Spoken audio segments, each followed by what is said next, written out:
The federal executive has now, for the first time comprehensively in 50 years, when the last federal intervention occurred in 1970, for the first time in 50 years has a comprehensive intervention into the Victorian branch.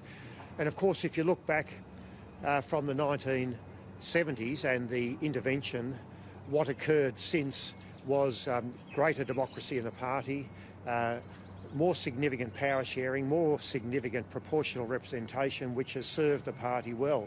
But from time to time, these reviews, these re-examinations are required, and this is such a time. And so I'm very pleased that we have been charged with the responsibility of a significant review of the Victorian branch of the Australian Labor Party. We will be having a scoping report at the end of July and a final report at the start of November, and we have that responsibility. We're both joint administrators until January next year. We will undertake our work without fear or favour, and it will all be about making sure we have a democratic, open, participatory Victorian branch structure in the future, and that's really what it's going to be about. Of course, there will be a significant audit of the branch membership to verify its veracity and to make sure it is legitimate. There will be need for ongoing audit as well, and the mechanism for that is something that we will need to determine as part of the review, because it's not simply a point-in-time audit, but an ongoing audit system will be important in the future as well.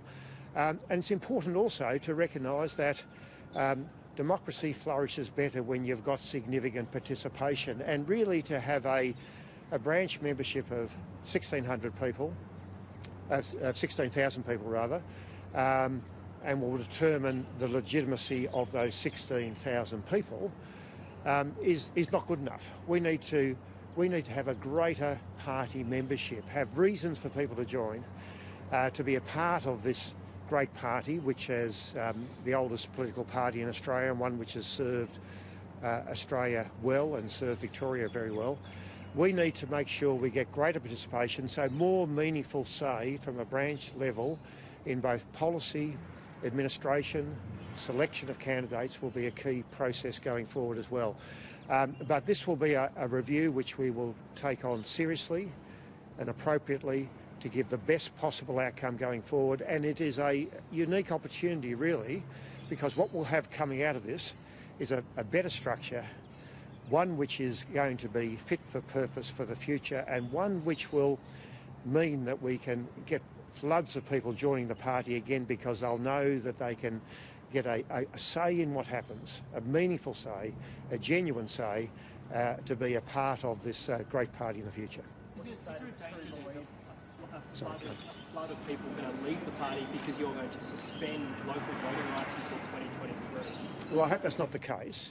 I think it's important that we establish the legitimacy of the existing branch membership, and that would be an important task which will be undertaken.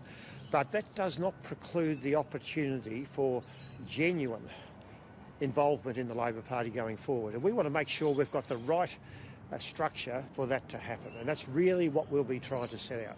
This isn't really an independent review, though, is it? I mean, both yourself and Ms Macklin have, of course, deep ties within the Labor Party. Yep. How do you guarantee that you're going to be independent and that you don't have factional friends or allies coming to you and saying, mate, just look after me? How do you guarantee to the rank and file that you will get what's needed to be done? Yeah, well, I think what you have in Ms Macklin and myself are two people. Of course, my whole life has been in the Labor Party. I joined in 1974. I've held most positions in the Labor Party. I've stood for public office. I've been leader of the party. I've been premier. And Jenny, of course, was deputy leader, federal leader of the Labor Party, and a very good and effective minister in successive Labor governments. We've been involved. Of course, we've been involved, but we're not factional. We are independent, if you like, and bringing that independent lens into this process, which we will, and we will have regard to only one issue, and that is the health and well-being of the Australian Labor Party going forward. We won't have any other agendas except to do this. And the structure of the review allows us to do this. This will be a review whilst the Victorian branch of the Labor Party has been suspended, and I'm extremely hopeful, therefore, that the outcome of the review will be one that the party will take on. I've been involved in several reviews in the past. I've been involved in the review post-2010 of the Federal Party with John Faulkner and Bob Carr. I did a review more recently of the last state campaign. I think Jenny has been involved in the past, but this one is different. This one is root and branch review of the Australian Labor Party branch in Victoria, whilst the branch has been suspended, and the outcome of this review is one which will take us forward for many years to come. Any number of Labor MPs over the past couple of days have expressed their shock at the level of branch stacking and some of the robust language that appears to have been used in the effort. How shocked were you? Oh yes, absolutely shocked. I mean, actually wasn't watching 60 Minutes, but I got a call, someone saying watch it, so I didn't even know it was on. But yeah, I was certainly shocked to see the extent at which that had happened. Because from time to time, of course, there's been issues of branch stacking, and that's why rules have been brought in to try and prevent that. Rules such as you can't recruit more than 13 people at a time and so on. But to see the extent of this, I think was truly remarkable, and to see the contravention of the rules, to see how they had been manipulated, is quite gobsmacking, really. And so I think it's right that the Federal Party has intervened. I think it's right that we will have this review, and I think it's right that we will make sure we've got the right set of rules going forward in the future. So expect to find more, or do you think what's been exposed? I don't know. Is it your expectation this is happening on the left side of the Labor Party as well as the right? I've got an extremely open mind on this matter, and we will find what we'll find.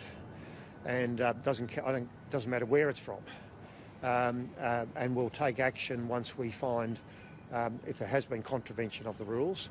And we will also build into the structure going forward to ensure that these things never happen again. You say that you're not factional, that you're independent. Have you ever been a member, or are you still a member of the faction? I don't think I am, actually.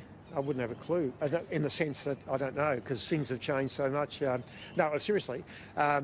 Historically, I was underlined or an independent member. I was Labor Unity at one stage when Labor Unity existed, but I don't think the factions that I was a part of exist anymore. Would you be looking into possible recommendations of abolishing factionalism within the Labor Party? Look, I don't think you'll ever be able to, in any political party anywhere in the world, abolish groups of like-minded people who want to get for mutual support because they have certain beliefs, certain attitudes. I mean, that's healthy. That could be healthy. That's very healthy. What's not healthy is the pursuit of power when anything goes.